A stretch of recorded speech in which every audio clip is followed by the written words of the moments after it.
As we get set for football under the lights here, week number 3 across the state. Nick Anastas, Steve Beals with you. It's our Friday Night Lights New Hampshire Game of the Week. Reminder to subscribe to our channel. It's free. We're on YouTube at FNLNH Media. You won't miss a thing. Hit the subscribe button, the bell icon as well. You will stay in the know all fall. Again, FNLNH Media on YouTube. Portsmouth won the coin toss. They will kick off. They decided to defer, and Bedford will work right to left here. As Steve, we get a look at this balanced offense attack here momentarily from the Bulldogs. I think that's a great way to describe it, Nick, balanced, because it all starts with the offensive line and providing Michael time to do his magic out there. And I'll tell you, when he's on, he's an awful hard guy to stop because he makes excellent decisions. He's had tremendous amount of time. Here we go. Been waiting for this, Nick, for 2 weeks here. Bedford. Yes. In their road whites, black helmets, black pants and lettering. Portsmouth with a BC look, a Boston College Eagles color. Nice kick. Coordination. This one is going to be picked up at the 3-yard line, where Bedford going to try to find some room on that far side. That's Owen Christopher, one of the senior wide receivers. The kick returner gets up to the 15, taken down by Charlie Turner, the junior for Portsmouth, and that is where Bedford will begin 1st and 10 officially at their own 16. So start of the game, clear. Excellent special teams by Portsmouth. Great coverage, great containment. Forced him to run inside. Had contained on both sides, and boy, did they get down the field, Nick, and made a good team tackle there. So Bedford, on their 15-yard line. See what Michael can do, huh? This is Joe Michael, the 3-year starter. Took over as a sophomore back in 2019. And the senior out of the shotgun is going to throw this one down the far sideline, incomplete. Down the near sideline, rather, trying to hook up with Colby Snow, the 5'11 junior, who had the step, but the pass overthrown will bring up a 2nd down and 10. Had the step. I thought Doherty did a pretty good job there, though, Nick. He forced it outside, kind of was right with him. But like you said, the throw was just too far out. Interesting first play deep in the zone. Man, we had Coach Matthews on FNL Gridiron last night. He talked about Joe Michael's arm. He said they bring an extra guy in the box. Well, that just opens up the passing game for Michael. So he goes deep on his first pass attempt of the game. Now on 2nd and 10 from his own 16. He puts a man in motion, that's Snow. Takes the snap, hands to Snow. Snow in the sweep, turns it up. He's at the 20, takes a hit at the 21. Where he'll be down about 4 yards shy of that 1st down marker, 3rd down and 4. Yeah, big play for Portsmouth here, Nick, if they can get the stop because, you got 3rd and 4. They've done a good job. Incomplete pass deep in the zone. I was surprised they went downfield so far.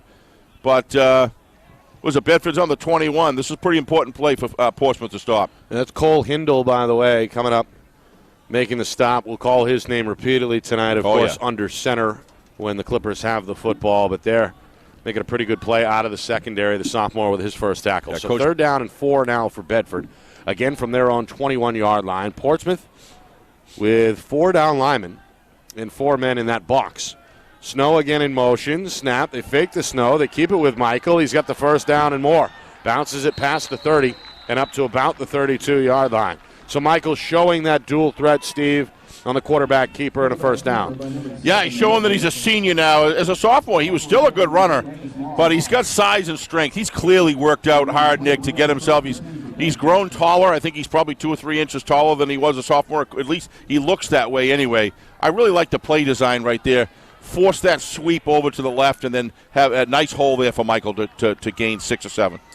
1st down goes, up to the 33-yard line, 1st and 10. Movement on the line, flags and whistles here. Portsmouth may have jumped off sides. I don't think it's someone moving. That's Charlie Turner over the nose of the football. And Turner may be responsible for the first penalty of the game. It'll go against the Clippers for 5 yards. Yeah, you don't want to give Bedford 1st and 5, Nick, too often. So 1st and 5 out to the 38-yard line. A good night for football, a little overcast, a little windy here on the seacoast, but all in all pretty nice. Folks, for the most part, still without the jackets, at least for now. Sun just going down here past 7 o'clock local time. 1st down and 5 from the 37-yard line. Bedford moving right to left. Pistol snap, Michael, handoff. This is Logan Sphere. And Sphere, the 5'10 junior, able to push the pile for a yard or two. We'll call it 2. Yeah. 2nd down and 3 on the way. Excellent job pinching from the outside. Peyton Robinson did a terrific job forcing the lead blocker inside, and it tightened up the running lane and allowed the linebacker quarter to drop him pretty short. So nice defensive play there. Yeah, joining Turner on that defensive line is Max Durkin. We'll say his name, I'm sure, a few times tonight as well. In the pistol on 2nd down and 3. Michael going to go back to the air, throws it near side, complete. That's Andrew Grodinskis. And Grodinskis has a Bedford 1st down across the 45 and up to the 46. That's Simple a dart. completion there. That was a dart, Nick. Right in the breadbasket, right on the money. Nice job by Michael. I like that inside. Look at that. A great tackle there by, looks like, is it number 1? Yeah, number 1. That's Hindle. That's Hindle. He brought it there, but not before there was a pretty darn good gain and a 1st down. So Portsmouth looks like some pretty good tacklers out there, Nick. Yeah, they've flown to the football here early on. Sure but have. Bedford has picked up 2 1st downs here on the game's opening drive. Just over 3 minutes in, Bulldogs approaching midfield on 1st and 10. The toss taken right side. This is Christopher looking for the edge. Hit at midfield and spins his way into Portsmouth territory down to about the Clipper 48-yard line. Gain of 4 in the end as Bedford goes right back to the ground game. Ethan Yu, one of the seniors on the stop. Portsmouth's doing a great job of getting release from these blockers, Nick. Looked like Bedford had the whole corner all lined up, but it's that excellent separation that those defensive players are getting. They're tall, they're lanky, they're strong, and they're doing a great job holding the line of scrimmage. I thought that thing was going to be a 15-yard gain. So Portsmouth doing well on defense. Michael with 2 backs on either side of him in the gun. Wing back to the left on 2nd down and 7. Run play for Snow. Left side looking for a key block. Hindle is going to strip the football. Portsmouth says they have it, and the Clippers do. Will Hindle able to rip that out of the grasp of Colby Snow. It's pounced on by Angus Moss, the junior. Comes out of the secondary to pick up the football, and the Clippers have the game's first turnover. I just said the play before, Nick. What you're seeing is Bedford. Watch the separation that he gets. Watch this. He's able to get separation. See there on the left, and Hindle with a tremendous job wrapping him up and coughing the ball loose. Bedford almost got it back at the end, but he pulled it in. That is a big turnover. That's what Portsmouth needs to get lighted up here. So here's Hindle out of the shotgun. Fakes the snap and dives it first. No, it's Charlie Pascaloni who takes the snap and keeps it himself. So a little bit of a different look here to start. Pascaloni is going to stay here in the gun. Looks like a pistol look now with Max Lalim standing directly behind him as the tailback. We talked to Coach Pafford about that offensive line. He says they're doing a pretty good job out there. We'll see how they match up against the Bedford D. So Pascaloni, the senior, again in at quarterback in a 3-receiver set. Going to put a man in motion. That is Moss. They fake to Moss. Pascaloni is hit immediately in the backfield, and Logan Sphere is going to come up with a big sack for Bedford. Wow. Well, no chance that time for Pascaloni, as Spear came really unabated to the quarterback, and now a 3rd and long facing the Clippers. That's a terrific job, and great penetration early, stayed square. That's a big play for Bedford on after coughing the ball up. Now it's 3rd and long. Big play for Bedford there to, hopefully for their sake, minimize any damage. 3rd down and 12. Again, Pascaloni in the gun. 3 to the short side right. He'll roll right. In trouble. Makes one man miss. Steps up. Throws high. Moss with the catch. But well shy of the 1st down. Pulls it in at the Portsmouth 46. Needs to get to the Bedford 46. So still 4th and 7. And now a punt on the way as we hit the midway point here, first quarter. Yeah, so far the first series here, the offensive line has not been able to contend that defensive rush. Not really stunting that much. It appears, Nick, as though they're overpowering them. The Clippers are going to have to straighten that out in order to provide Hindle the time that he needs. Standing at the 31-yard line is the Portsmouth punter. 2 men back deep for Bedford. This is a line drive off the right foot of Colin Marshall. Handled by Snow on the bounce. He's at the 25 to the far side 30. and out of bounds along the Bedford sideline, just shy of that 35-yard line. So a good return. Bedford with series number 2 as the offense back on the field inside of 6 minutes here opening quarter. Yeah, so far Bedford's offense looks a little sharper, but Portsmouth doing a great job containing them and making every yard difficult for them to gain. Portsmouth had a big opportunity there, Nick, where they needed a turnover like that to fire everybody up. But Bedford's defensive penetration, Nick, looked very impressive there. Just too much to handle at the moment. So Michael back to work here in the pistol. That's Spear, I think, behind him, with a receiver to each side. Again, movement along that defensive line. Snap is taken. Handoff goes right up the middle, and Spear is across the 35 and up to about the 37-yard line. Tackled there by Colby Gedney, the senior linebacker. Good chunk play there on first down. They get 4 to set up 2nd and 6. Doesn't look like a lot of guys are playing both ways on Portsmouth, Nick. It looks like that most of the offensive line is an individual set of players, the same with the D-line. So far, the D-line doing a pretty good job here against Bedford, but yeah, it's been a 4-4 look for the most part. Yep. 4 down linemen here on 2nd down and 6. That's Henry Shawn, the big tight end, in motion. Going to throw a lead block for Spear here as he goes over right guard, and is going to come up a couple yards shy of that first down marker. In fact, only a gain of 2, so really a 3rd and 4 now. 3rd and 4, yeah. On the road, on the way, with now inside of 5 minutes here in this scoreless first quarter. Look again for that inside seam turn pass that they did earlier, Nick. Looks like the cornerbacks are giving him a little bit of room, so it wouldn't be surprised if Coach Matthews has a call from upstairs in there to look at a seam pass. We'll see. Gradinskis is wide here to the near side left. Defender is Hindle, giving him a cushion. They're going to run the sweep. Moss holds around the corner, but a flag is coming. Yeah, hold. And this one may be called back.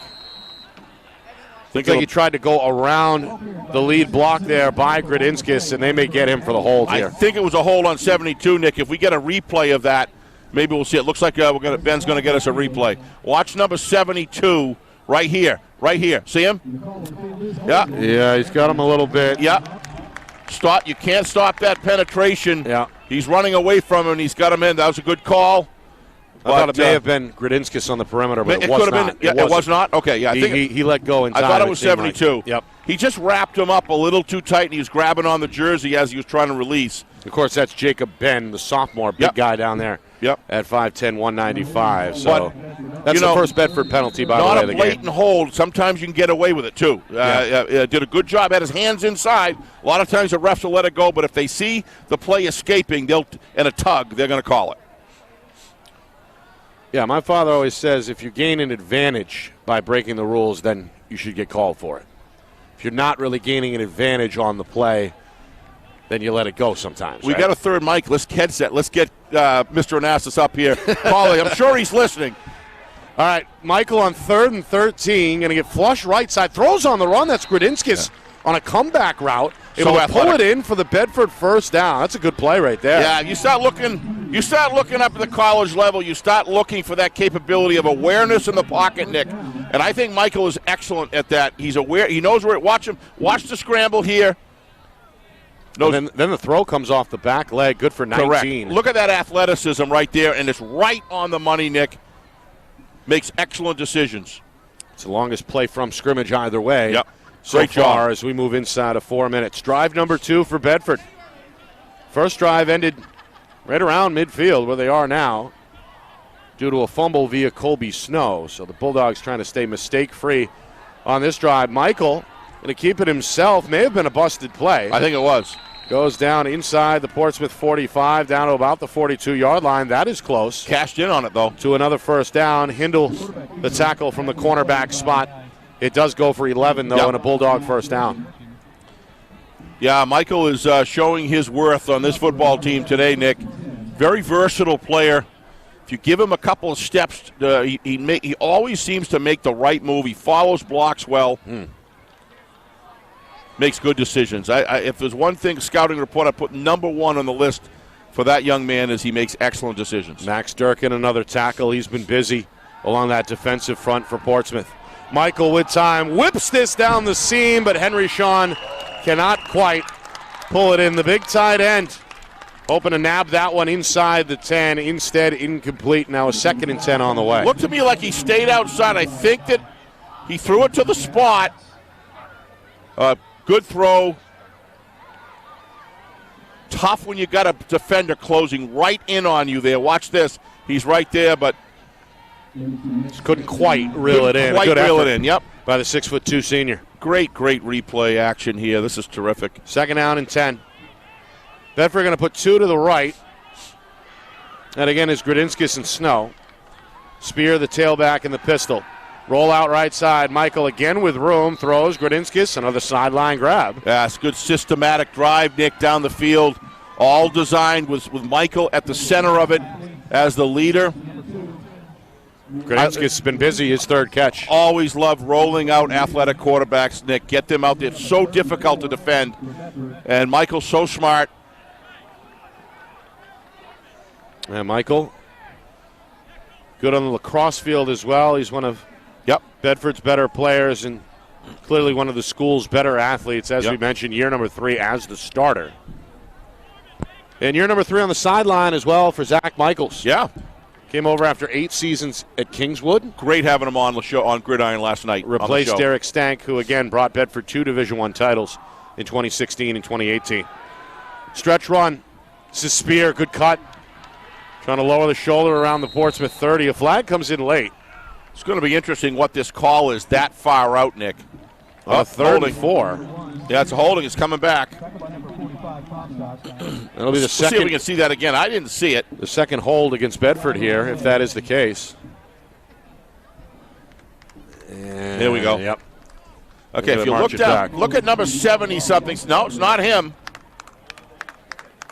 Oh, number 81 right That's there. Henry Sean, the Henry tight Sean end. pulling down. Looks like number 57, is it, Nick? I think so. That's Mason Smith, one of the sophomore defenders. So Henry Sean apparently guilty of the hold. That means 3rd down and 11. Nice camera work by Craig upstairs, Nick, focusing in on that once he knew where the play was going. Helping us out. Thank you, Craig. 3 receivers. 2 strong side, near side left. Michael back to throw, man in his face. Dumps it over the top. Spear with a catch at the 40, 35. Flag again. Hit at the 30. Still on his feet. Looking for that 1st down marker you've got there. Yeah, this is starting to get rough for Bedford, Nick. If this is another hole, which I think it is, it's awful hard to keep a drive going when you're going back 10. Let's see where it is here. We got a replay. Well, they picked up 12 on a 3rd and 11, but again, it may not stand. Officials still talking. Well, they're going to pick it up, Steve. I didn't see any hold on that at all. At least by where the play was going. So the officials, good piece of officiating, by the way, getting together, talking it over. I heard the names, Nick. This is a good staff tonight. I said that to you earlier. Deciding to swallow the flag. So Bedford going to keep the drive alive here. They convert on the 3rd and long here on what's turning out to be a lengthy second drive as we approach 2 minutes remaining. Bulldogs trying to strike first, approaching the red zone here, 1st and 10 from the Portsmouth 29-yard line. Yep. Ball on that far hash. Clippers will stay in that same defensive look with 4 defensive linemen trying to crowd the blocks. Spear is the tail on the pistol. Henry Sean in motion to the far side. 2 receivers left. Snap taken, handoff. Spear dancing at the line and spun down. That's going to be a no-gainer. Silas Garland, one of these senior leaders up front there for Portsmouth on the tackle. Yeah, that's a terrific tackle. He had a little bit of assist. That looks to me like Portsmouth is starting to change their techniques, location, and they're shooting some gaps on the outside because that's where Bedford's been trying to run the ball. But Spires, Nick, he cuts up field really well. He's a good one-cut runner. Good one-cut runner, and he brings it. He's a load. Well, we got a new back in there now, Steve. We've heard his name, Russell Irwin. Yep. One of the veterans and one of their very good two-way players. The senior is in at tailback. Michael will keep it himself, and he's under pressure. Yeah, excellent work upstairs by the defensive team of defensive coaching unit upstairs, Nick. They've changed their point of attack on defense along the line. Look at that. Excellent containment, reading their keys. Great job. That was senior Cole Spires, the first on the scene. Had some help from Max Lalim and a couple others there as Portsmouth doing a good job gang tackling. Goes for a big loss of 5 officially. Yep. 3rd down and 15. Big play here. Inside final minute, first quarter. Bulldogs hoping to avoid the stall out here. Back to throw. Stepping up in the pocket, trying to escape. Michaels now back to his right. Eyes downfield. Throws into the end zone. Catch made by Tradinskis just shy of the goal line. He catches it inbounds, then steps out at about the 1-yard line. Gradinskis now with his 4th catch of this opening quarter. Said it earlier, Nick. Watch the scrambling. Watch the awareness in the pocket. Breaks it. He's got strength. That starts in January in the weight room. Looks outside. Great vision downfield. Throwing on the run. Sees a receiver open and just nails it. Another impressive, accurate throw on the run off that back foot, just by Joe Michael here in this first quarter. So Joe Michael is the key element here on this drive. He's relentless. Bulldogs knocking on the door. Spear is the tailback. They need a yard. 1st and goal from the 1. High snap, handoff. Spear right side, fighting down around the goal line. No signal. I don't think so. The officials are going to stop him just shy. So Portsmouth, led by Spires and linebacker Chris Edwards, meet the runner in the hold and keep him out of the end zone for now as we hit the end of the first quarter. Bedford looking to strike first on the road. Portsmouth hoping for a goal line stand. We find out what happens next in just a moment. Second quarter on the way. You are watching our Friday Night Lights New Hampshire Game of the Week, presented by Beals Insurance. No score after 1 here in Portsmouth. Nick Anastas, Steve Beals with you. It's our Friday Night Lights New Hampshire Game of the Week, presented by Beals Insurance. Bedford, after turning the football over on their first drive, the defense came out, held Portsmouth to a 3-and-out. Yep. And now here on their second drive, knocking on the door, 2nd down and goal from the 1-yard line. Spire is the tail. Another crack right side, and this time he's in the end zone. Touchdown, Bedford. Bulldogs able to go 65 yards in over 6 minutes and get the game's first score up on the board, 6-0 with the extra point try on the way. Nick, you brought up a very good point in between the quarters there about time of possession, and you're absolutely right. Time of possession for Bedford has got to be all but about a minute and a half. They're on offense, maybe, and that's about it. Maybe 2 minutes, and that's means that they have a Portsmouth defense looks solid, Nick, but you can't be on the field that much. Kick by Michael is up and good. He's got a heck of an arm, got a heck of a leg as well, Steve. That one up into the sky. He's got a heck of a mind is what he's got. He's outstanding on the football field, Nick. So the 1-yard touchdown run by Logan Spear puts Bedford out in front now, 7-0. Just 3 seconds gone by here. Yeah. Second quarter. Portsmouth's going to have to get that offensive line cooking. They got to fire out. They got to hold their blocks, Nick. Otherwise, this is going to be a long night. I think they can, but be interesting what the adjustments on offense are making, given what Bedford is providing on D. Unfortunately, Nick, the unbalanced time of possession. What do you adjust to? You haven't had enough offensive plays really to know. Right? So they got to get rolling here. I thought that turnover was a great opportunity for Portsmouth to cash in, but it just didn't happen. The Clipper defense forced a fumble by Bedford receiver Colby Snow. Took over around midfield, but again, a 3-and-out and a punt, the result of the first Clipper drive. So we'll get another look at this Portsmouth offense. Kicked by Michael up in the air, end over end, taken inside the 10 on the return. Near side, and tripped up across the 30. Down at about the 31-yard line. It's Lalim. Good thing for Bedford they tripped him up, Nick, because I didn't see anybody there to get him if he broke through that. Yeah. That's a very important tackle there for Bedford. Yeah, Snow got him low around the ankle just in time. Still a good return. Portsmouth will begin at their own 32-yard line, and we get another look at this offense. This time it will be Will Hindle, who we thought would take the opening snap for Portsmouth, splitting time with fellow quarterback Charlie Pascaloni. So we see the sophomore now is Hindle, who's already got a couple of tackles to his credit on defense, take the snap.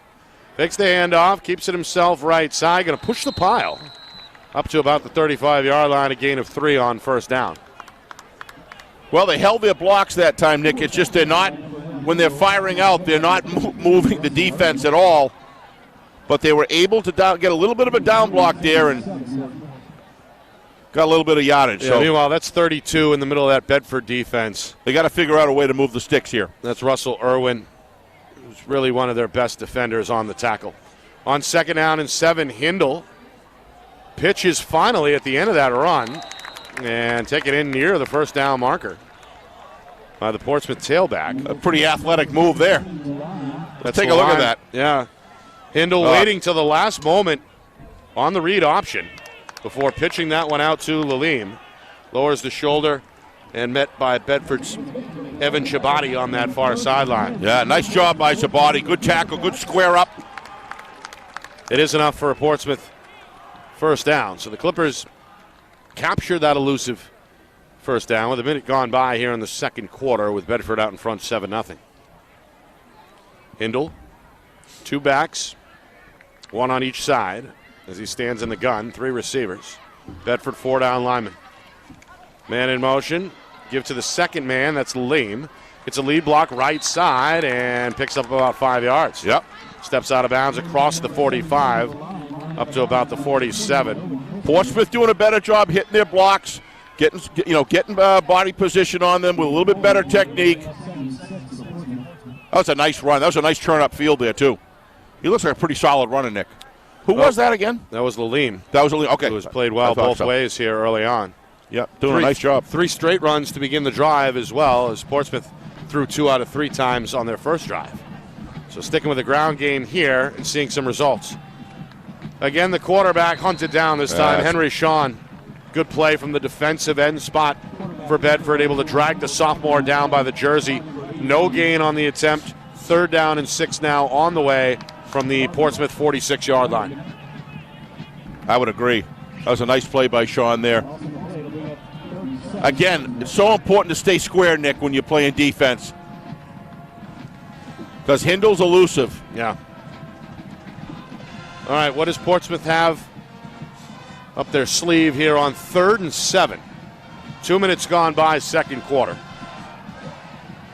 Bedford band trying to fire up the defense on that visitor sideline. But they're going to flood the right side of the zone. Hindle going to roll right, going to throw. It's incomplete, but a flag flies. I think he had contact early, Nick, over his back. Christopher in on the coverage for Bedford. Let's take a look at Ethan Yu, the intended target.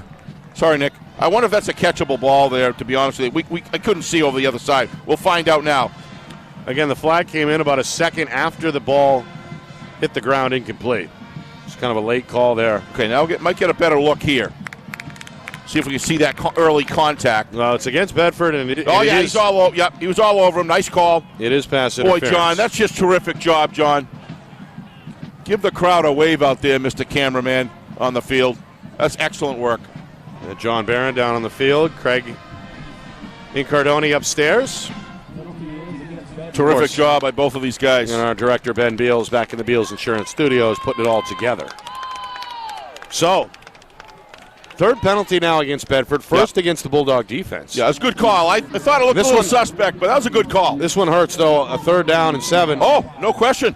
No question. Would have been a 4th and 7, but it keeps the drive alive. It sure does. Yeah, and moves the sticks in Bedford's field position. At the 34-yard line. Handoff, Yu.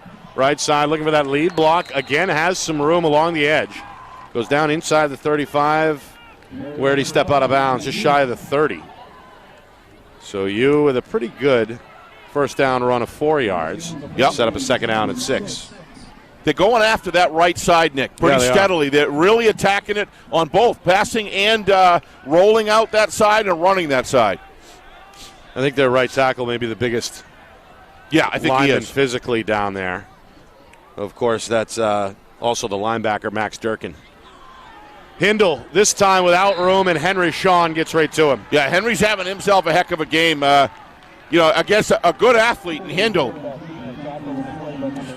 He's choosing his lanes very, very well. Watch him flush him out. Flush him out. Look at that. Yeah. He's a beast, too. He's a beast, no question about it. That's, again, Parker Henry Sean, now a 2-year starter and a 2A starter as well. That sounds like an NFL name, Nick. Something that go in the first round. Parker you know what I mean? Henry Sean. Parker Henry Sean. It rolls off the tongue. It does. All right, 3 minutes in, second quarter, now a 3rd and 9. Portsmouth hoping to move the sticks. Bedford hoping to avoid the penalty, like we saw in the last 3rd and long. Roll out, short throw, complete near side. Lalim lowers the shoulder. Picks up a few yards, but not enough in the end. Yeah, they'll be going for it, though. Snow on the tackle. They get about 3. And now a 4th down and 5 on the way from just outside the 25-yard line. I like moving the ball left like that, Nick. I think that was a good job. Good idea. Got to move the ball around. Don't keep on attacking the same zone. Nice churn up field. Excellent tack by number 6. Yeah, Snow was waiting for him right there. What a nice... All right, Coach Pafford says, let's go. Trailing 7-0. Oh, he's got to. He's got the ball just inside the 30-yard line. Needs to get down inside the 25. Hindle, a little bit of time, steps up in the pocket, throws over the middle. It's incomplete. Threw it behind the intended target, Caleb Comstock. Yeah, he was open. He was open, but incomplete. Threw it behind him. And the Bulldog defense gets the stop they were hoping for as Bedford will take over from the Portsmouth 30. That ball was tipped, Nick. Ben, can you show that again? It was coming out a little wobbly. Yeah, if you get a chance, Ben, see if we can see that again. I think you're going to see that ball was tipped. If you can slow motion it. Here we go. Try to slow motion it. Here we go. Drop it down. Nice work. Nice. Watch. I think this is tipped. Watch. 81, Sean. Yeah, Henry Sean gets his hand up, and you're right. It's tipped. He got his right hand, I think his right thumb on that football. Sean's playing. He's really factoring in this game in a big way on D for Bedford, Nick. Third drive for the Bulldogs. Play action throw goes incomplete. In and out of the hands of Cal McAuliffe, the second tight end, the junior. This is unreal. What's that? It's just so great to be able to have replay to see what happened on that field. Oh, yeah. And our cameramen are just acing it tonight. They are. Incomplete. Great job, guys. Meanwhile, Michael looked pretty crisp here so far for Bedford. I'll tell you, who looks pretty crisp is Parker Henry Sean. This guy is having himself a game on defense, Nick. You know, Bedford's playing good defense all across the board, but he is a standout tonight. Controlling things along that defensive line. He's giving played some tight end snaps fits as well as the starter. He's out on this play, 2nd and 10. Pitch left side, Spear. Breaks a tackle, trying to make his way back to the line of scrimmage, and then a little bit more as he's out across where? The 33-yard line. Now a 3rd down and 7. Good gang tackle there by Portsmouth as they swarm the football. But look at this. Look at this fighting that's going on with controlling the line of scrimmage by Portsmouth Clippers. They are a formidable defense. There's no question this defense of Portsmouth is for real, Nick. Yeah. These guys, I don't know who's teaching them the tactics of getting separation from blockers, but they are acing it tonight against an extremely good Bedford team. And we've seen that second wave in pursuit as well as we saw Absolutely. there. Flowing to the ball. Gunnar Jackson, the man who brought him down. So 3rd down and 7 after the 3-yard pickup.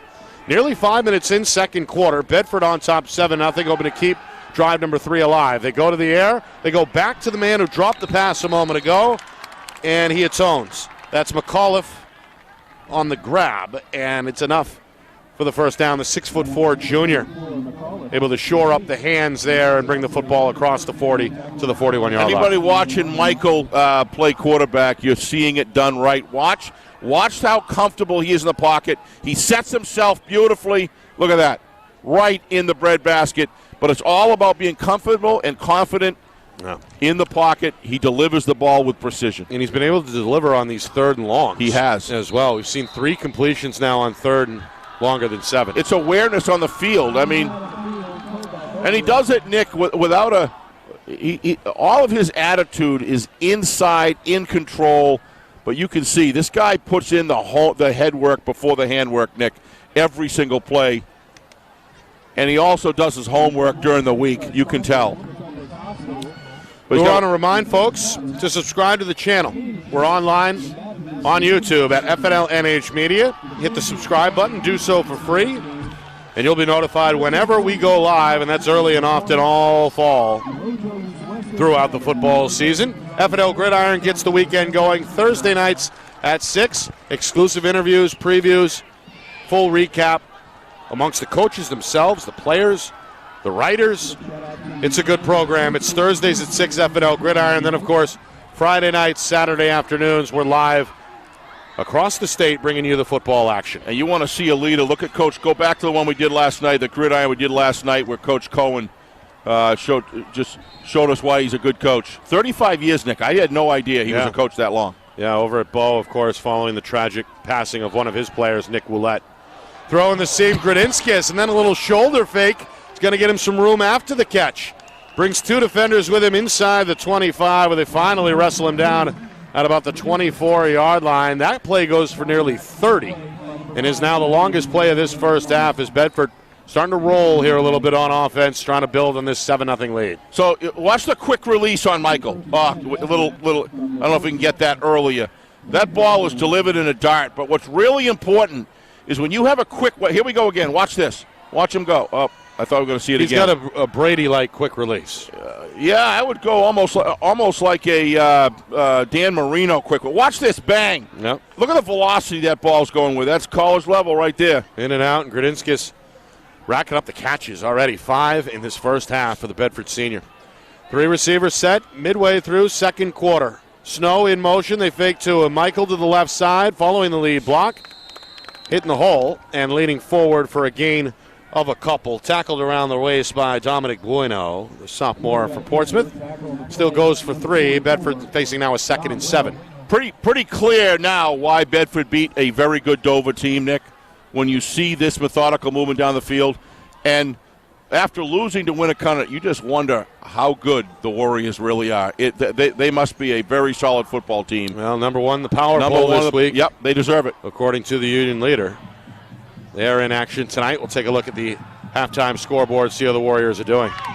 Meanwhile, catch made, tackled immediately by Hindle. That again is catch, I believe, number 7 for Gradinskis, who has been very busy to say the least. Of course, he set up the first Bulldog touchdown by pulling in a 3rd and 12 at the 1-yard line on the previous Bedford drive. And he's been lethal here on this drive. Yes, he has. As well.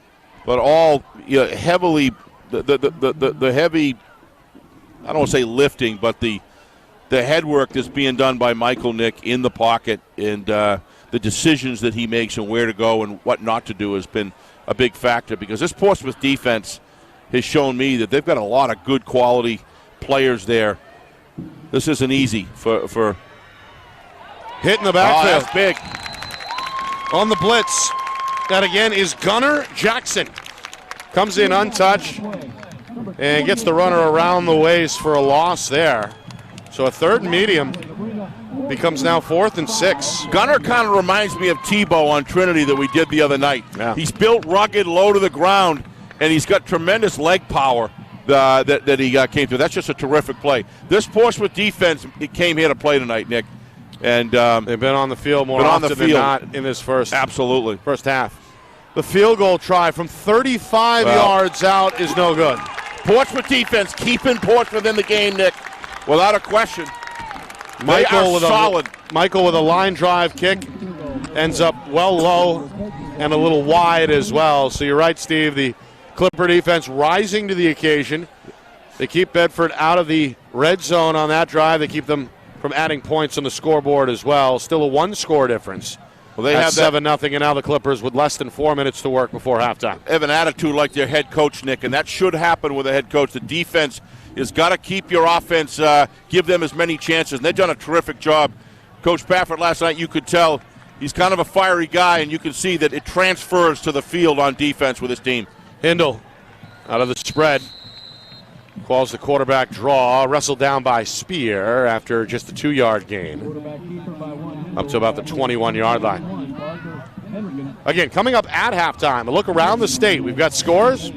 Try to get you some stats, a full recap of that first half, a preview of the second half as well, coming up at halftime. Don't forget our unique history guy, Tommy Amin, and so many other things. Yep. Has he been giving you any good stuff, or you keeping it all from He's actually getting us prepped for next week's Londonderry Pinkerton broadcast. Oh, wow. Wow. So that'll be jam-packed with information. Meanwhile, this is Moss. Almost the man responsible for the only takeaway of this first half. He fumbled, or recovered, rather, that Bedford fumble back in the first quarter. Yep. Touches the football on offense for the second time. and puts Portsmouth within striking distance now on 3rd down and 2 as we move inside of 3 minutes before the break. 3rd and 2 coming from the Clipper 28.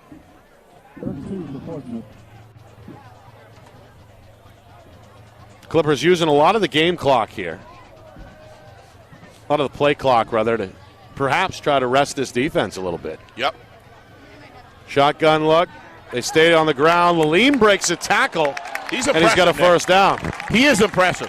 He gets low with that lead shoulder. Yeah, he likes to deliver that shoulder. Yeah.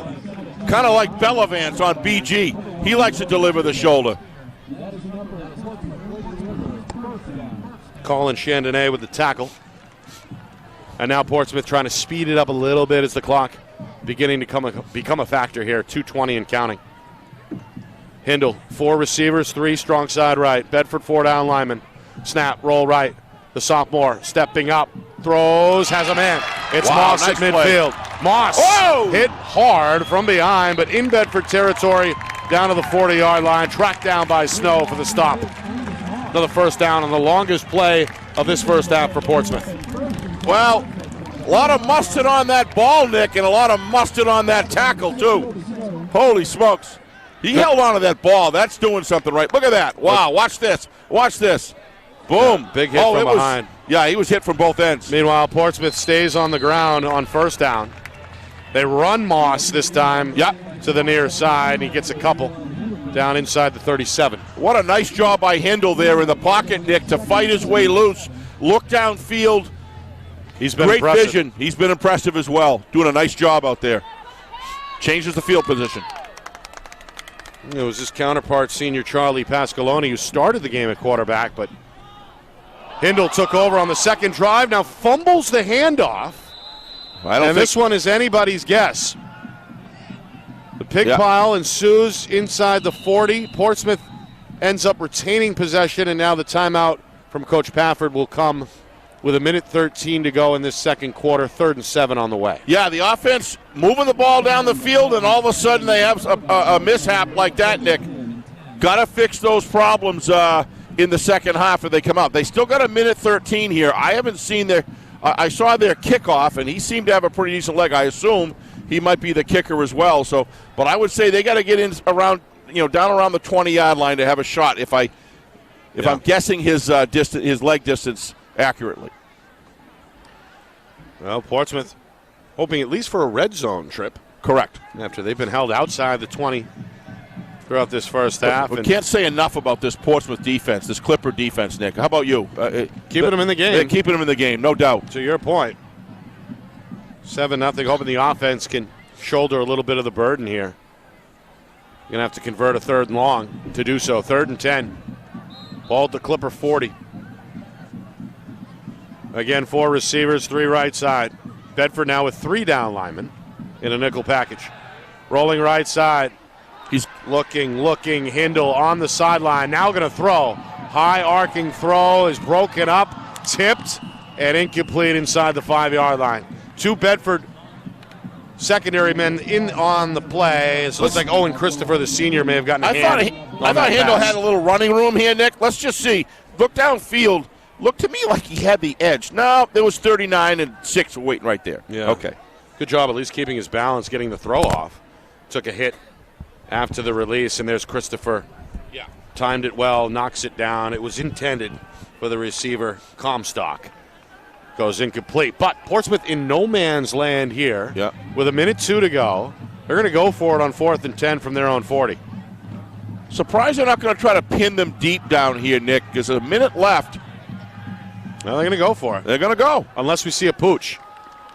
Yeah, rollout.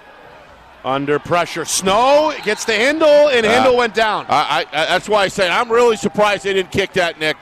That's what can happen. You got a minute left. If there was 13 seconds left, that's one thing. But with a full minute left, and how many timeouts does Bedford have? 2. 2. Boy, yeah. and with a quarterback like Michael, I don't know. Yeah, well, Bulldog's going to try to make him pay. Yeah. Right now, for sure. And they're right on the midfield. Ball technically inside Portsmouth territory at the 49, so. You kick it down deep, you know, Michael, you can play your safeties back, and I don't know. But this defense is Saved him. Yeah. Why not another time, Yeah, right? Coach Bedford maybe showing some confidence in that defensive unit. 1st and 10. Gradinskis, his 8th catch of this first half on a screen. Far side, down inside the Portsmouth 40. Yeah, don't get up. Just stay on him. Very close to the first down marker at the 39. Oh, they burn the clock. You want They them do to give burn him the first yeah. down. The clock momentarily frozen as they move the chains here with 48 seconds. If Bedford had no timeouts, all right, maybe. But with 2 timeouts, Nick and Michael, I don't know. Well, they're going to go quickly to the line of scrimmage Yep. and not use a timeout. Clock continuing to tick down to 35 seconds. Snap taken, 1st and 10. Michael rolls right side, looking. Now going to hit on the gas and get hit at the line of scrimmage, knocked out of bounds into the Portsmouth bench. Big hit laid out. That's Peyton Robinson. Few words there. Watch the words after the play. Yeah, Robinson. If we got it. Told him about it. There's a lot of heart in this game right now. Yeah, Michael took a wallop. Really. I don't know Robinson. I don't know what Michael's complaining about. He's turned up field. You're going to take it if you do that. Both Robinson and Cole Spires met him at the boundary. So he's out of bounds after a 1-yard gain. Stops the clock with 27 seconds left. Again, Bedford still with 2 timeouts in their back pocket. Trying to get back into field goal range. We saw Michael miss from 35 yards out a moment ago. Yep. But Bedford would love to make this a 2-score game at halftime. They sure would. Michael in the pistol. 2 receivers left side, rolls left, throws back right side. Catch is made by the tight end. He makes a man miss. This is McAuliffe, but tackled inbounds at the 30. 17, 16 seconds. Now the timeout comes from Coach Matthews to freeze the clock again with 16 seconds to go. And a 3rd down and a short 1 is on the way from the 30-yard line. Another team, this doesn't happen. Now, watch this flow to the ball. He misses his tackle. He's moving. 45 is already moving, never gives up. That's what makes good defenses. Flowing to the ball. Don't immediately assume that the other guy's going to tackle him. Coach Pafford ought to be very proud of his defense this half, Nick. Yeah, that's They've Caleb, done terrific. Caleb Comstock. Caleb again, yep. Coming on the pursuit. He's had a couple of tackles in this first half. But the key is when you saw that, he never stopped running and flowing to the play, Nick. Right. And that's just a terrific job. Yeah, they've come in waves. Oh, boy, I'll tell and you. as a result, they've put a cap on some of those big runs. Oh, without a doubt. We haven't seen really anything on the ground break big so far in this first half for Bedford. This Clipper defense is playing Bedford's defense to a T. Same situation. It's the offense that's been the difference so far, obviously. 3rd and 1. Bedford 1 timeout now remaining with 16 seconds. Trying to get back into field goal range, bare minimum. Clippers with 3 down linemen. Snap. Michael with time. Rolling right. Looking downfield. Throws off the back foot. Gets another catch. Oh, they're gonna say yes. Boy, I hope we can get a picture of this. Inbounds. That's catch number 9. I thought he was out of bounds. Let's see. There, ref's right there. So they say inbounds. Yep. 9 he seconds. was right there, so he must have been. He's played that sideline really well in this first half. Ooh, whoa. Wow. I thought he got it in. You only need 1, remember. Yep, that's true. So I like 1. I prefer 1 foot in. I don't like the NFL having to get 2. All right. Meanwhile, must be working. What just happened there? The clock just ran down to 0. Don't understand that Coach one. Matthews waving his arms. He's really upset about it. And I think Portsmouth is going to walk in with still a 7-0 lead on the board. Bedford, with 9 seconds, felt like they got their man out of bounds. They leave a timeout on the board. Well, wait a minute. Now the officials are signaling upstairs. Well, that is the end of the first half. Bedford scratching their heads, I assume. Coach Matthews still making his way now onto the field to speak with the officials. Well, when you got a kicker like they got, I'm really surprised. How could that, Ben? Can you go back to that replay? Well, the catcher's made in bounds. He goes out of bounds with 9 seconds left. Why would the clock restart? I have no idea. That's my point. I was just wondering if we could take a look at the play. Well, Coach Michael's Matthews, giving it to him now. Coach Matthews really frustrated on the sidelines. Really frustrated. Not sure what happened there. We'll see if we can get maybe an explanation officially. Yep. Here we go. Here we go on the replay. Do a slow motion if you can. Well, again, it looks Drop like it down if you can. Okay, it was ruled a catch. Yeah. And if it's ruled a catch, inbounds, he goes out of bounds. The clock needs to stop. I don't know. I think that other foot was touching the out of bounds before he caught that ball. All right, well, either way, there should have been 9 seconds left. I just don't think that's a catch, to be honest with you. Well, I don't. I don't think that's relevant. Yeah. Well, I got fans agreeing with me here in Portsmouth, so that's always good. Here we go. But they'll get it first to begin this second half, again trailing 7-0. End over end kick by Michael, handled along the far sideline at the 10-yard line, and a good return here. Across the 25, up to the 30. Goes the return man, Lalim, who touched the football a lot for Coach Pafford in that first half. Sets up the Clipper offense with pretty good starting field position here. Just 4 seconds into the second half. It'll be 1st and 10 Portsmouth from their own 30. Well, Nick, Hindle, Steve. I was just going to say. Hindle did not start at quarterback. Technically, he was on the sideline for that first series, but he took over in the second quarter and is obviously getting the green light to begin this third quarter. Yeah, let's see if they keep on attacking, Nick, that right side. That left side, excuse me. Handoff. No, fake handoff. They throw it in the flat instead. This is Yu, the receiver. Yu makes 2 men miss. Nice move. And fights his way up to the 34-yard line for a gain of 4, turning something out of nothing there. Tackle by Evan Chiabi. And Yu with his 3rd catch here for Portsmouth. Sets up officially a 2nd and 6 after that 4-yard pickup. Bedford's defenders did the right thing, though. They immediately take the outside and contain it. Did get beat afterwards. Watch, that's great containment. Yep. And then your other defensive flow with a runner turning inside has an opportunity to come and support the tackle. 5 wide receivers. Hindle on 2nd down finds Moss. Moss a spin move and a 1st down. Made the first man miss. Dives his way upfield to clear the 1st down marker by a yard or so and move the sticks. Oh, this is what they have to do, Nick. These short passes, quick delivery. Boy, Hindle's got a gun he's showing as well. Again, just a sophomore. Just a sophomore. Showing you that potential. He's looked pretty good. Coach Pafford's got a program going here. Yeah. 4 receivers, 3 strong side right. Lalim the back to the right of the quarterback. The sophomore looks over the line. Bedford with 4 down linemen. Snap taken. It's a quarterback run. And up the middle, not for much. Goes Hindle. Hindle shut down along the line of scrimmage by Logan Spear, who's played well both ways tonight for Bedford so far. Yeah, done a good job. No gain on it. 2nd down and 10. Cornerbacks were kind of given a little bit of space, Nick. Last play, they kind of they're tightened up. Now they're going to back off again. Yeah, they've been given about 6, 7, 8 yards of cushion. They'll be smart to attack those short passes. 2nd down and 9. 2 minutes in, 3rd quarter.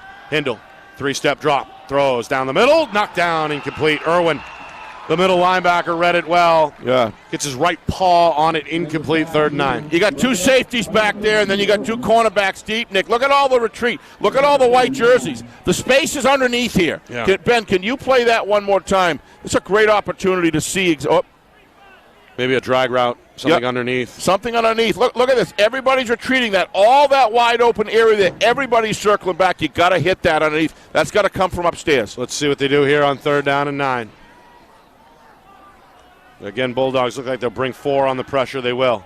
Time, throws it out quickly. Good call. Far flat, catch by Lalim, and he's across midfield. That's a good call. He steps out of bounds. I think, though, about a yard shy, Steve. I think a 4th and 1 is on the way from midfield. Yeah, that's a good call, though, Nick. That's what they got to do. Bedford's going to retreat like that. You got to throw underneath because they got the athletes to get yards after the catch for sure. The Clippers do. 4th and yard. Yeah, that would have been good for Portsmouth, Nick, if they could have got that 1st down. Clippers showing punt here. Bedford. Wow. With Gradinskis back deep at the 15. He was initially going to be joined by Snow on the return. Snow is now going to come up and be about 5 yards behind the line of scrimmage, maybe smelling a fake here. Snap, and Portsmouth will kick it. Off the right foot of Marshall. Takes a bounce. Gradinskis scoops it up at the 10. Trying to shift his way out of trouble. First flag. In the second half flies here late as Gradinskis is finally brought down at about the 15-yard line. But let's see what the penalty's about here. Tackle on the play by number 25, Cole McLaughlin. Cole McLaughlin credited with the tackle on Nick, special this teams. is a huge crowd. The stands are completely packed. Yeah. But when you go down beyond the refreshment stand down there, there's another 400, 500, 600, 700 people there. Yeah. It's incredible. Yeah, they do it right here. Oh, boy, do they ever. Always do. Tom Kozlowski and his staff doing a great job. Student section. It's great being here. Filled up. There's a couple kids with their shirts off, even though the temperature is only about 60. And again, both bands doing a great job at halftime, tight, entertaining this large crowd as well. Football is back. Yeah. Thank goodness. All right. After the penalty, which is against Bedford, by the way, Portsmouth, Steve, only flagged once, I believe, in that first half. Yep. Bedford now with 4 or 5. Yep. Including the first here that's going to pin them. Three or four holdings, half. right? Yeah, that's going to pin them at their own 5-yard line to begin the drive. Michael takes a gun snap.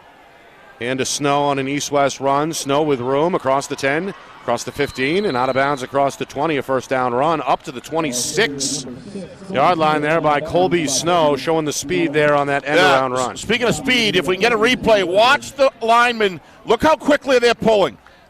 We can't see it. There it is right there. They're out. I don't know if we get the view, a replay up top. Well, that right guard pulled around to the near side. Yeah, I don't know if we can get a replay up top, but here it is right here. Oh, thought we were going to get it. Here it is. Watch up top. Watch these guys come out. Excellent seal block right there. That's Henry Sean. Henry Sean, great job. That's Christopher, the back, looking to block somebody as well. That's just great blocking right there. All right, back to live action here on a 1st and 10 from their own 26. Michael fakes the handoff. Has time. Going to bomb one down the sideline. He's got it. Snow with a diving grab. Did he pull it in? Yes, he did. It's a good football here, Nick. At the Portsmouth 40-yard line. A 34-yard hookup between Michael and Snow. What a throw, what a catch. And Bedford now cooking in Portsmouth territory, Wow. 1st and 10. The Michael Snow connection, 2 plays in a row. For what, 70 yards or something, 65 yards? That's a great shot right there. That was 34 there through the air. Michael's with the last previous 2 plays. run, I was adding them together. Went for 21, so you're right, 55 combined on the last 2 plays. Close enough. Yep. Bulldogs now at Portsmouth 40-yard line. Pitch left side. Christopher on the sprint. He has a little bit of his tunnel there and tripped up eventually by Cole Spires. Where? Close to the first down marker. A little short, though. Looks like 2nd down and 1. Moss in on the stop along with Spires. Again, gain of 9 that time for Bedford. Little surprised they didn't go for that on 4th down, Nick, to be honest with you. You know, it was at midfield. You could argue both ways very easily. But with Bedford's offense. What, at the end of the first half? No. Starting over here. Wasn't that 4th and 1? No, it was first down. No. I'm talking with Portsmouth earlier. Yeah, all right. Yeah, that was 4th and 1 at the end of the second quarter. But you could argue either way there. With about a minute to go. Just so important to keep the offense of Bedford off the field if you're Portsmouth. I agree. Meanwhile, the line starting to pile up some hard-earned rushing yards for Portsmouth on a toss there. Liam on the tackle. Bedford gets the first down run. Where? Inside the 30-yard line at about the 29. Portsmouth's been stiff, though, when you get inside, like around inside the 35, 30-yard line. They've done a terrific job tightening up, recognizing they don't have the deep real estate behind them, and they've done a good job. Let's see if they can do it here. Force the game's only turnover. Close. Yep. Back in the first quarter. Also forced the Bedford miss on a 35-yard field goal attempt in the second quarter. Up the middle, Spire. He's got the game's only score. A 1-yard touchdown to his credit. Dives over right guard down to the Portsmouth 25-yard line. Gain of 5 to set up 2nd down and 5. A pretty good demonstration of north and south running right there. Just a dive play. Looks for the hole and he goes.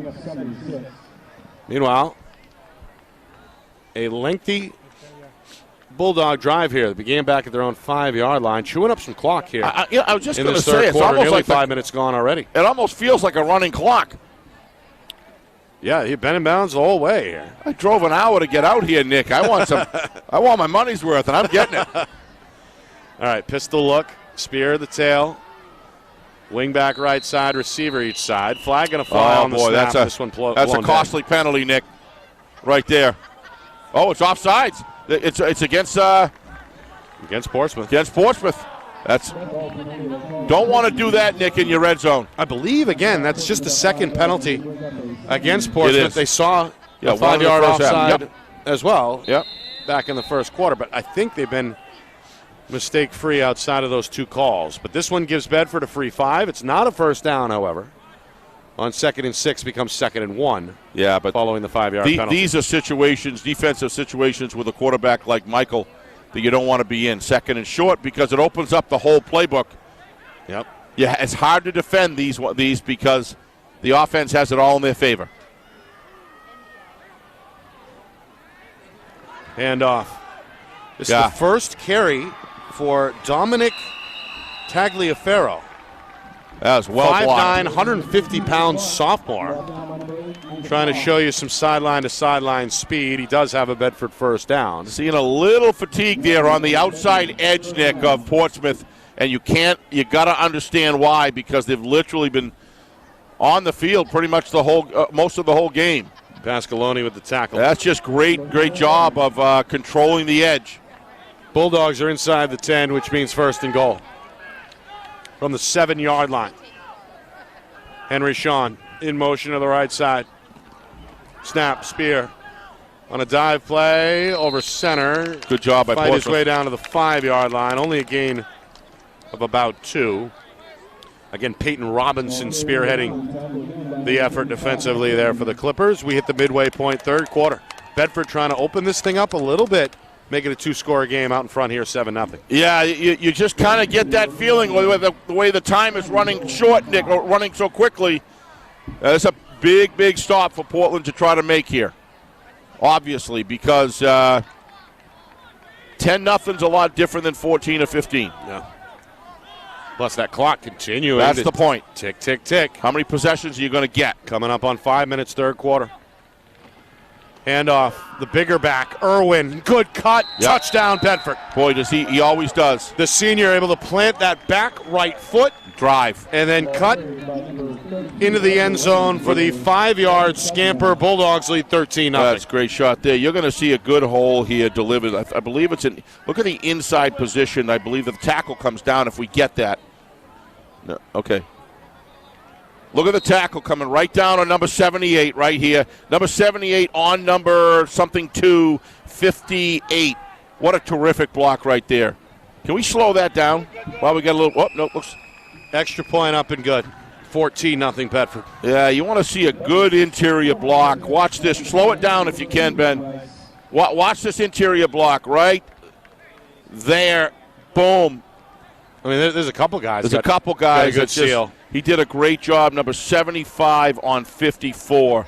What a terrific inside block. Also, number 59, George Tatakis. Pretty good clock there. Yep. As well as they go inside. Look at that 5-yard touchdown. There's Tatakis on the left. I totally agree. Yep. Another great outside block. And then a last-ditched effort by Pasquale. Couldn't bring him down either. So Bedford, how about a 95-yard drive on that one, Steve? That looked just ate up over 5 minutes. Again, too. You never know. These guys have played with heart here on Portsmouth defense, but you do see a little bit of fatigue just beginning to start to come in, and it's totally understandable. You can't play a whole game when the other team's playing half a game. I would love to see the official time of possession numbers. Oh yeah, because they have favored Bedford maybe 3-1 so far.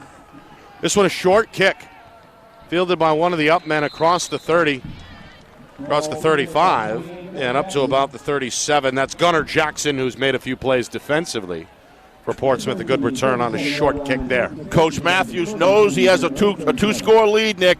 He's not going to put it in the hands on a kickoff in one of their top kick returners. Smart move. He says, I'll give up 15, 10 yards of field position to not have it run back. That's a smart.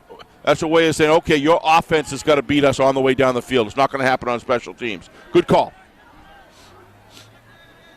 3 receivers set. Hindle, the sophomore, back at quarterback for Portsmouth. Trying to get the Clippers back in the football game. Calls his own number on 1st and 10. Oh, he's got a lane direction, and look at this. First down and then some.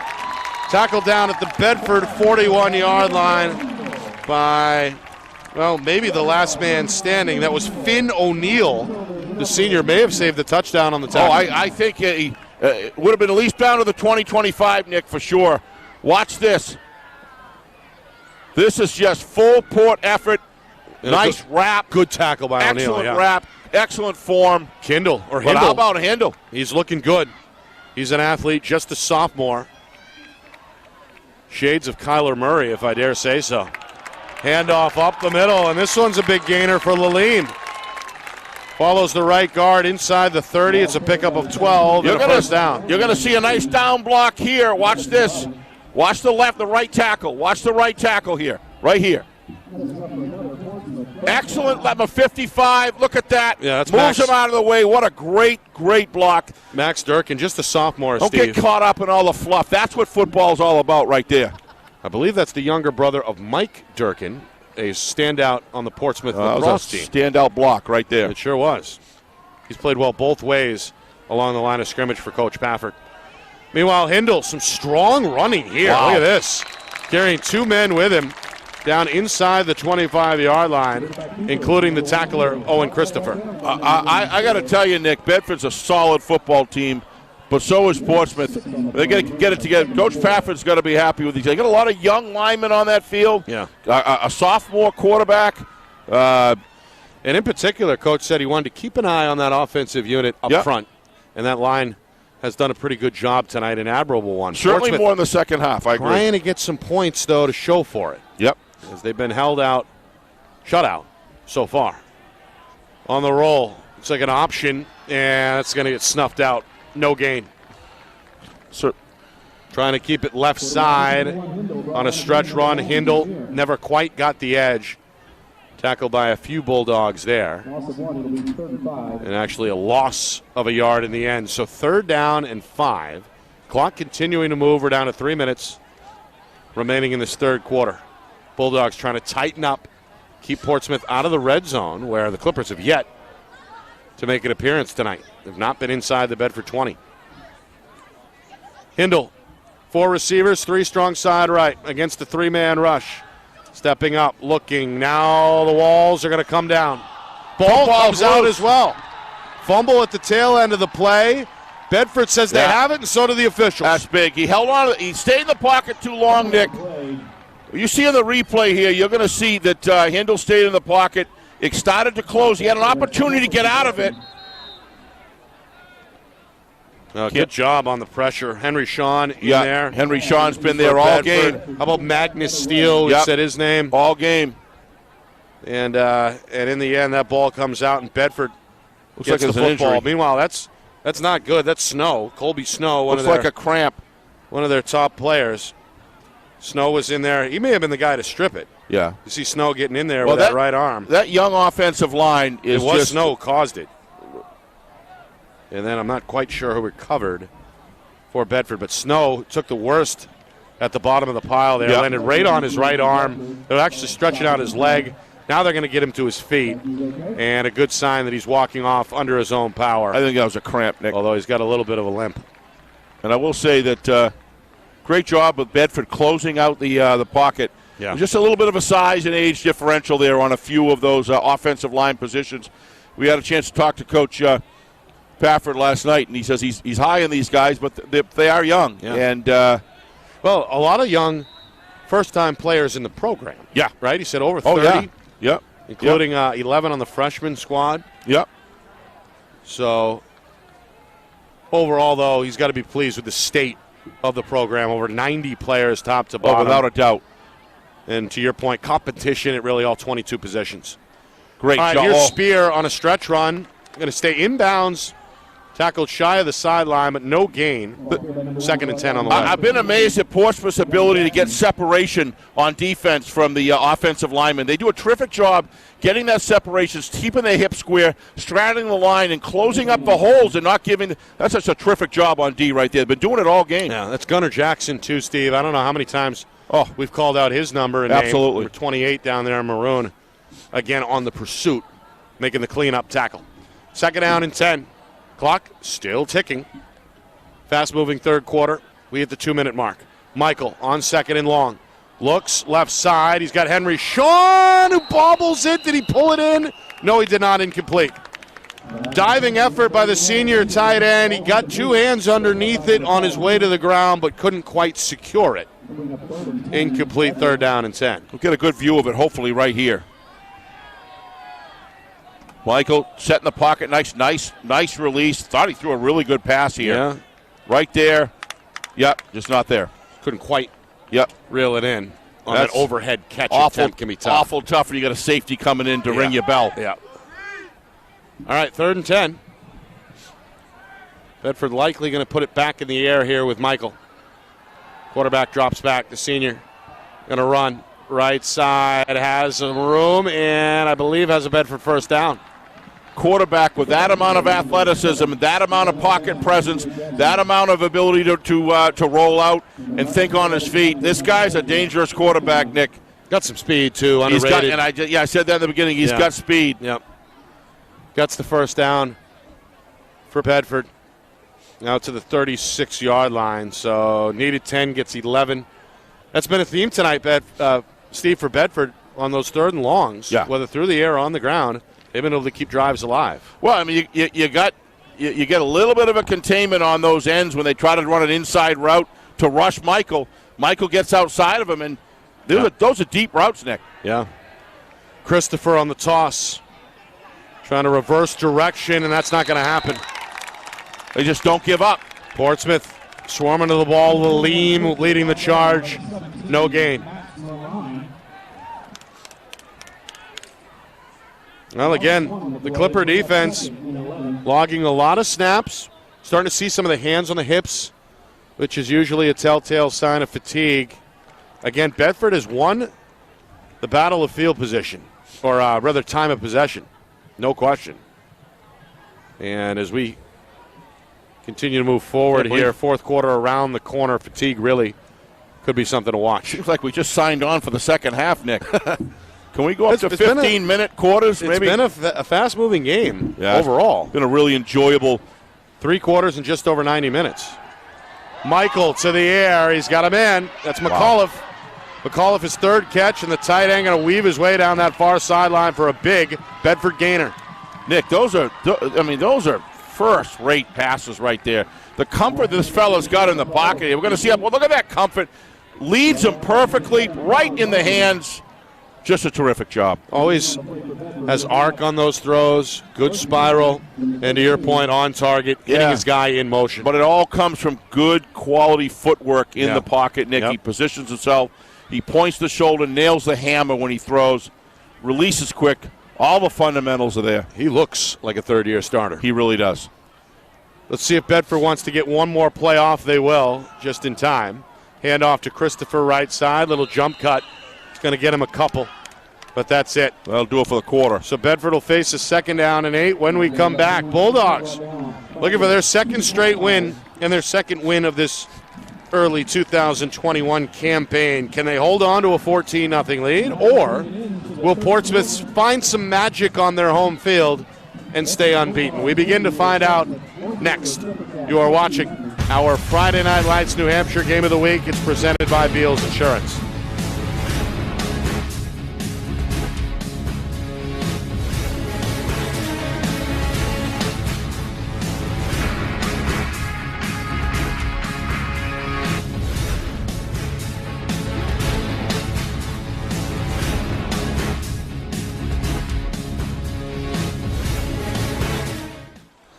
Well, fourth quarter underway. Gradinskis, another catch, his 10th of the night for Bedford.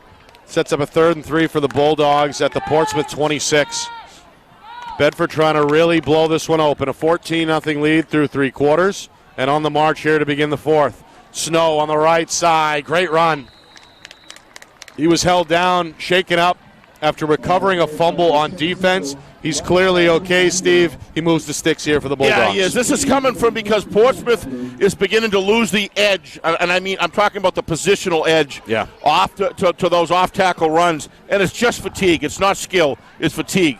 I don't know how they've done as well as they have because the amount of time they've been on the field, Nick, to be perfectly honest with you. Yeah, Bedford has controlled the time of possession. Let's see them play other teams and see how well Portsmouth does. I think you're going to be surprised. This defense is solid. It's just too much to ask. Bulldogs have been able to convert on 3rd down more often than not tonight. Michael on 1st and 10 weaves his way down the middle. Fumble. Ball comes out. It was Hindle who ripped it open, Steve. And I think Portsmouth, in the end, is going to recover the football. They got it. That's Hindle.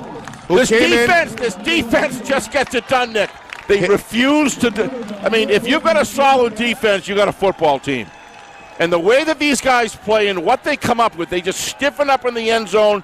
They're dead tired, and they're still doing fundamentally solid hits and getting things done. Look at that. Unbelievable. What an effort. So many young players would give up at this point. They refuse to give up. And that comes from the coaching staff, the attitude of the players, and the program. Hindle has now forced 2 fumbles, both recovered by Portsmouth. This one inside their own 5-yard line. Trying to work their way out of their own backyard. They handed Jackson here, just his second carry, the big back, trying to find some breathing room, but instead he'll lose a couple yards and be tackled back inside the 4-yard line. So the turnover story, 2 by Bedford. Yep. Both forced by the defensive back, Will Hindle. And on the other side, Hindle gave one back as Bedford got to him on a sack. Yeah, they got to start rolling Hindle out here, Nick. They got to start rolling Hindle out. Got to be careful down by your own end zone. Yeah, but I mean, I'm not saying real deep. They'll keep it with him. And tries to find room off right tackle, won't. No. That's Russell Irwin again, Steve. He's maybe one of the more underappreciated guys for Bedford. He's sticking his nose in there in the middle of that 4-3. Yeah, just too many matchups on the offensive line that just aren't working for Portsmouth. Doesn't mean they're not going to be good players. These boys are young. They'll get in the weight room. They'll keep on working out. They're fundamentally sound. This is just a strength battle of probably 3 of the 5 linemen that I'm watching, Nick, and that's starting to break down. They haven't come off the field. And plus, Bedford's got one of the bigger D lines. Oh my gosh, in Division I. Yeah, and then you got Parker Sean coming at you every single play. This kid's been terrific all game. Meanwhile, timeout Portsmouth. Well, some confusion. I'm sure that's not going to sit well with Coach Pafford as he calls the timeout with just over 2.5 gone by. Yeah, you don't want to do that now. They're able to go down and score. You want those timeouts become precious. Yeah. We saw that last week in the game, Nick. Yeah. Where you need to protect. You're running a 2-score. You got to almost do whatever you can not to call timeouts because you're going to need them. But, well, better that than a turnover down by your own goal line. No doubt. Which would seal the deal. No, not saying you didn't have to. The coach didn't have to call it. I'm just saying you don't want to. You don't want to. Right. You want to call a timeout when it's part of your strategy. Right. Bedford a 14-0 lead. 1-yard score for Logan Spear in the second quarter, followed by a 5-yard touchdown run by Russell Irwin in the third. I got to shout out to somebody when we get a free moment here, Nick. Well, let's see. We may is on our chat room going at it. We may have a moment here in a moment as it's 3rd and 14 from their own 1-yard line. Got to be careful. Hindle trying to throw out of his own end zone. Spears got a hold of him, and he brings him down for a safety. Well, that's the risk you run, Steve, dropping the quarterback back in the end zone. That's why I was saying roll out. You get down deep. If you're going to throw a ball, you want to roll out and have the run option available to you. You start going back in there like that with an offensive line that can't even get any run yards. I don't know. That one's a tough call right there. I would have just swallowed it and run a dive. I would. Well, like I say, if you want to do something with a pass, there's I'm with you. I'm with you, but I'm saying if you want to pass, you got to roll out Hindle and give him an option to run upfield to avoid the safety. Well, the silver lining, I suppose, is it's still a 2-score game, technically. That's a fact. That's 16-0. So while we're waiting, I want to call out to my buddy, one of my former players, Ben Miller. Okay. He just got married a couple weeks ago, and that was down. Ben and I and Matt were down at the wedding. And he's been on our chat room saying awful good things about FNLNH. We appreciate that. I appreciate that, and got himself a wonderful girl there that he got hitched to a couple weeks ago, and he's home watching FNLNH on TV because he was a former Bedford defensive end and a solid player. Played for me a number of years, and he's just a terrific, terrific football player. More importantly, a terrific young man. Been a good friend of the family for a long time. So shout out to you, Ben Miller. I hope married life's treating you well. Thank you, Nick. Nearly 3 minutes in, fourth quarter. And again, Portsmouth going to have to kick this from their own 20-yard line. And again, in high school, you are allowed to kick off the tee following a safety. Yep. Not sure if that's the NFL rule. We were talking about that the other week. Yeah, last week. So this will be teed up. Boy, the kicker, by the way, is different than the guy we saw on the kickoff. This is Rory Flynn. Colin Marshall had handled the 2 previous kicks for Portsmouth. So Snow going to catch this at his own 35 and explode across midfield.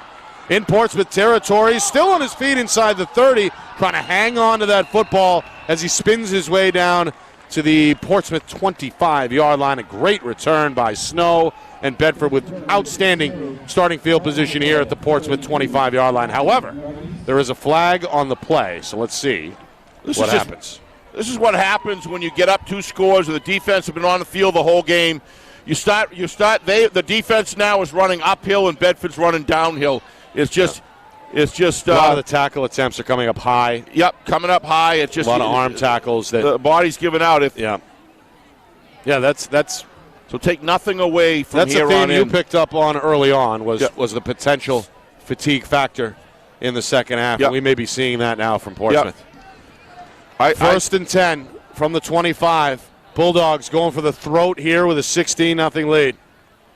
Handoff, Spear. Look at this. He's been busy, but he's going to be spun down and tackled. Again, that's the sophomore, great two-way player, Max Durkin, with the tackle. Always told my players, if you give out, but don't give in. And they're not giving in at all. This is just fatigue factor, physically just giving out. The body, the will just won't. And that's very different than giving up.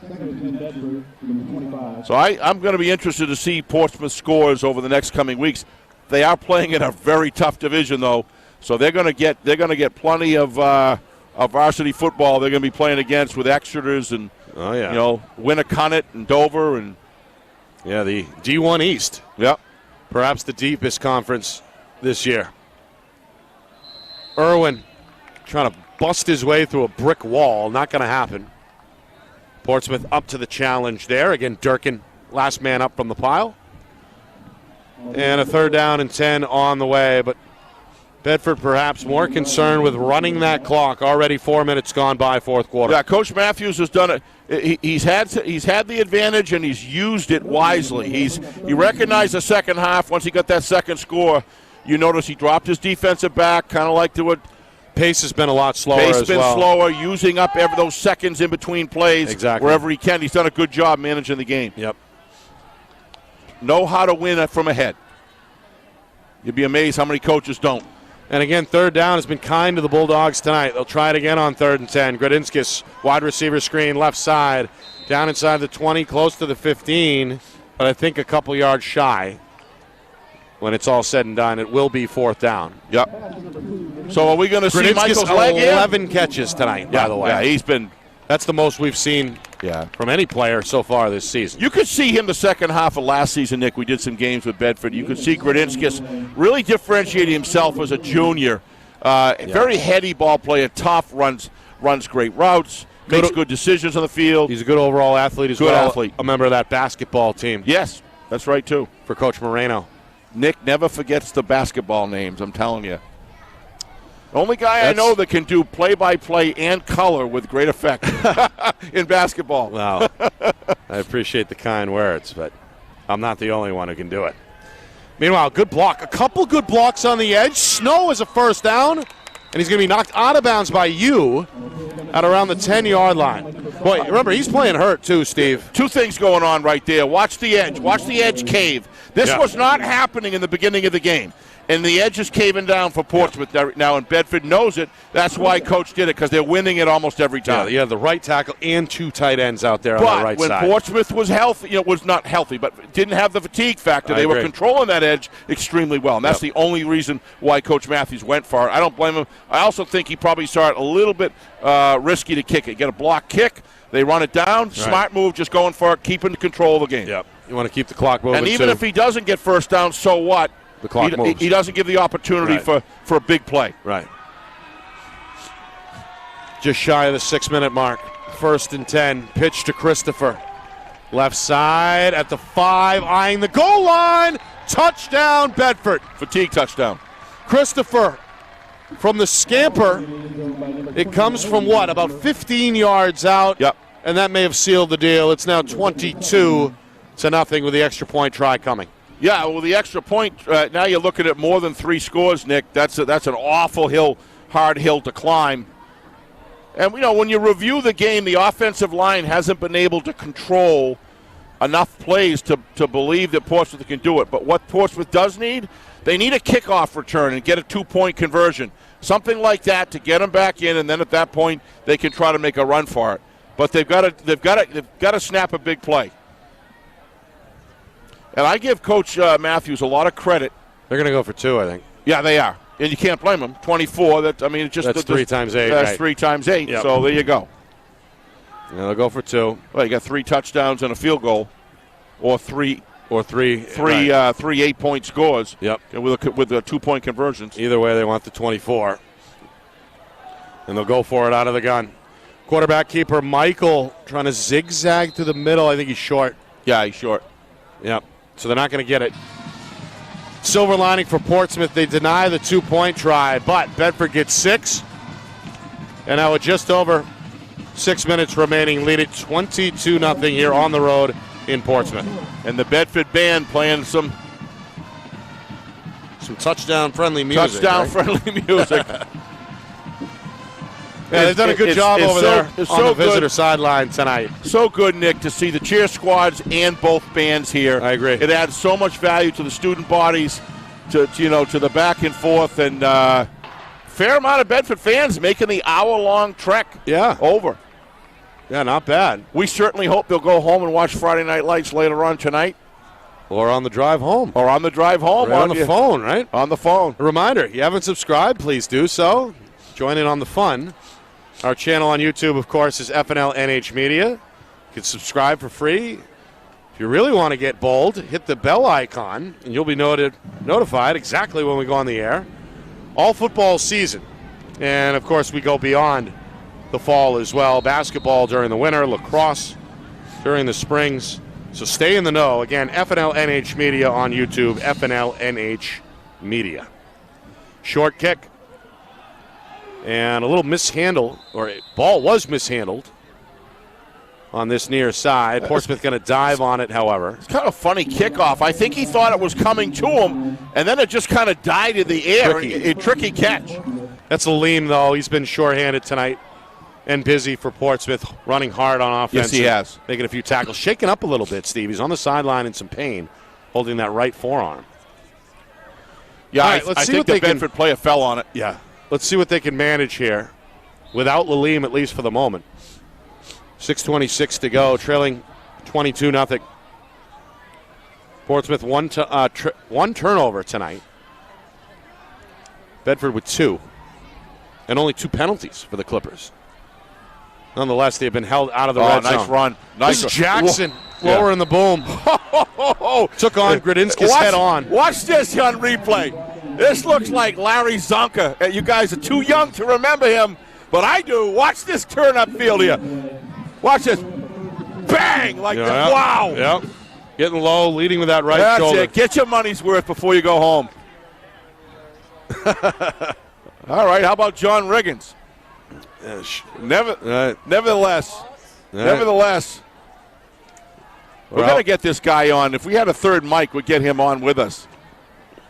Yeah, that's one of the Clippers fans, a couple Clippers fans here. That's the father of Charlie Pascaloni. Yeah. Joining us here. He ought to be unofficially on Friday Night Lights, New Hampshire. He ought to be a proud dad. Clock moving, and now we hit the midway point, fourth quarter. I'd keep giving it to him and let him lower the boom, Nick, and just run the ball upfield. He's the lone back in right now. Yeah, he is a bull. Standing to the right of Will Handel. What class is he in? Who, Jackson? Yeah. He is a junior. Junior. They'll have him next year as well. They fake to Jackson. They keep it with Hindle. Hindle hunted down from behind by Spear. Tackles him up around the shoulder pads. Very surprised that wasn't a flag there, Nick. I thought he grabbed the top of his helmet, and I think Hindle's saying that. Let's see what it looks like on replay, Nick. Looks to me like he had the top of the helmet there.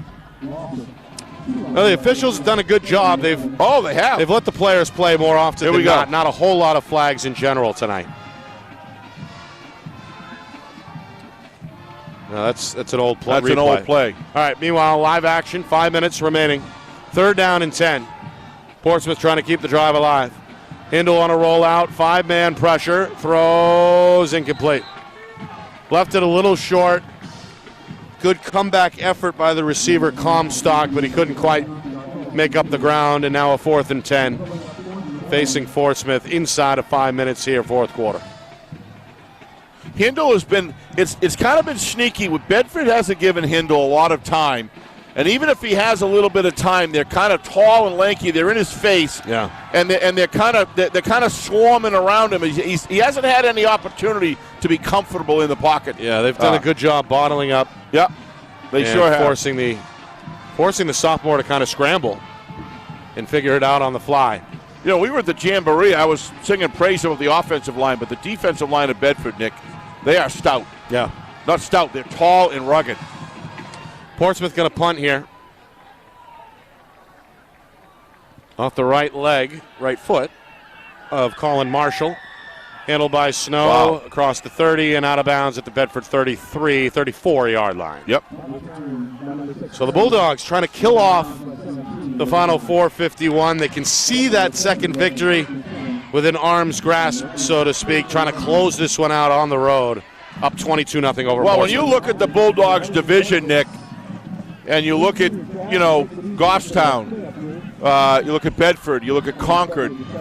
Bedford, by winning today, in the driver's seat. In the driver's seat. They went a long way to put themselves in the driver's seat in the north. Yep. And, well, again, Memorial 0-2, not playing tonight due to a COVID-19 related issue. Yep. Goffstown is off. They're 0-2. Central 0-1. Program kind of in flux again with a COVID-19 issue. And Concord, they won week 1 but came back down to earth last week. Missed a clip there right there. There was was a block in the back, Nick, right there that they missed on the right. They let it go. Watch this on the replay. Tagliaferro, the sophomore. Parker Sean, watch this. Pushes him right from the back. I don't know if that was from the back. Looked it to me. Could have been from the side. Either way, the officials let it go. Officials right down there, so he probably got a better view. It was borderline. I wouldn't have argued either way. Second carry for the sophomore Tagliaferro, by the way. And they've both gone for over 10 yards, both carries. Gets this one out to midfield, or past midfield, to the Portsmouth 48. First down and 10, pistol look. Back to throw. On play action, Michael. Near side, has a man. Another catch for the tight end. He just never fails to. He just impresses me, Nick. So it looks like he right on the money. Cal right McCall on the money. His fourth catch. All from the pocket. Watch the comfortability and the release on this pass. Look at the footwork. Looks downfield, sees him. Look at that. Look at that pass. That's how it's supposed to be done right there. Gifted quarterback. Tackle by Yu, who has been busy out of the secondary. Ethan Yu, the senior. With another stop for Portsmouth, but Bedford accomplishing what they hope to do on this drive. Keep that clock moving as we move inside of 4 minutes. Yeah, Bedford looks really strong, Nick, tonight. 2 turnovers, really the only 2 blemishes. Handful of penalties, but they've controlled the clock. By and large, they've controlled the field position. They've controlled third down. And, well, they got a 22-0 shutout lead on the board to show for it. Pascaloni out of the free safety spot comes up to make the tackle. It is a gain of 5. And now a second down and 5 as we move towards 3 minutes remaining fourth quarter.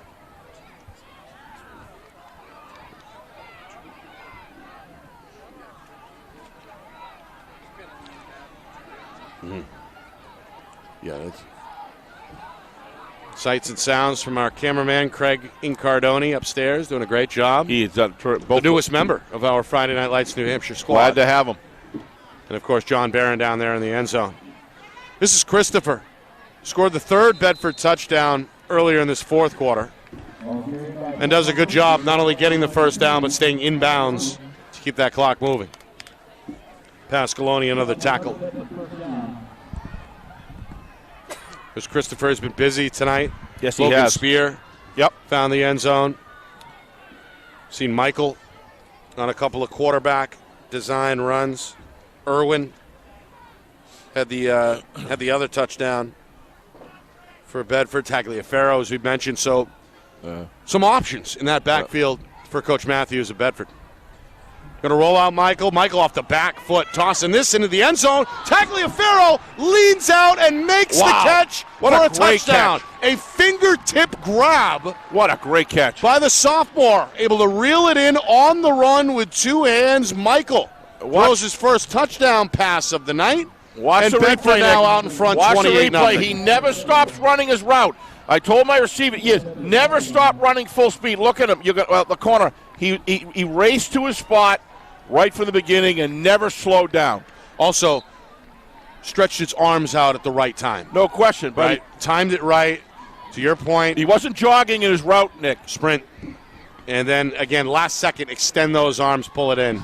And he does that well. Touchdown, extra point, and now 29-0 with 2:10 to go. So Michael, after a busy night, gets rewarded statistically with his lone touchdown pass on that one. He has impressed me, Nick. Comes from what, about 16 yards out there? Parker Henry Sean. Is it Parker Henry Sean? Yep. He has impressed me as well. The inside numbers, the score will not reflect what Parker Sean has done. Parker Henry Sean has done in this game. He's blocked. He's received. He's played incredible defense. I mean, he is, to me, from the Bedford side of the things, he and Michael have been standouts tonight, along with a court of another 7 or 8 other guys that have done the same. You have to throw Grodinskis in there. Oh, there's no question. With 11 catches. But I'm talking about the versatility. Yep. Of Parker Henry Sean he does so many things right, Nick. They move him as a blocking machine to then they release him for passes. He does it all. Well, you're right. He's battled both ways on the edge. Yes, he has. Which is important at any level, obviously. Return time for Cole McLaughlin. And it's a good one up the middle to the 30, where it's finally knocked down at about the 31-yard line. Tackled by Dylan Soden, the sophomore linebacker, with the special teams tackle. That leaves us with just over 2 minutes here, fourth quarter. 29-0 Bedford. Coming up after the game, a full out-of-town scoreboard. A busy night in Week 3. We'll get you all the scores, including some heavyweight matchups. BG and Londonderry squaring off. And, of course, Salem and Pinkerton meeting as well. So don't go away, as we've got a full post game coming your way in about 2:05. All right. We get the senior Pascaloni back at quarterback, who started the game and played the first series. Quarterback design run right side, not going to produce much. Spun down around the line of scrimmage. Some backups in there for the Bulldogs now, Steve, as well. Parker Bromley, junior linebacker, credited with the stop there for Bedford. Yeah, if you can't successfully run the if you're going to play Bedford and you're having struggled running the ball and you're going to have trouble. And that's kind of what's happened on the offensive side of the ball, Nick, as you kind of look in the rearview mirror. Other than a few good hard runs, turns upfield, overall, not much up the middle. Pascaloni, after dropping the snap, broken play, scrambled to the far sideline. He's tackled inbounds for no gain. 3rd down and 10. Clock ticking down to a minute to go. Well, Portsmouth, they come back down to earth in Week 3 as Bedford shutting them out, heading into this final minute. They're going to drop their first game of the year down to 2-1 after those 2 blowout wins over Memorial and Central. They scored over 40 in each win. But not their night tonight, as the Bulldogs controlled the line of scrimmage, controlled the time of possession. Solid in all 3 phases, Nick. And really broke it open in the second half. This was 7-0 at halftime. Yep. So 22 of the 29 for Bedford have come in quarters 3 and 4. Well, it just shows you how good Portsmouth's defense really is. But like we've said 100 times tonight, you can't just stay in the field the whole game. Right. You just can't do it. And well, that's just about going to do it. It looks like Portsmouth going to run one more, maybe, with 10 seconds and counting now. I don't think so. I think they're going to start walking off. Just let it go. Yep. So Bedford, a strong second half. Now with back-to-back wins to jump over the 500 mark to 2-1 as they come here to Portsmouth and walk away with a 29-0 shutout victory over Portsmouth, handing the Clippers their first loss of the season.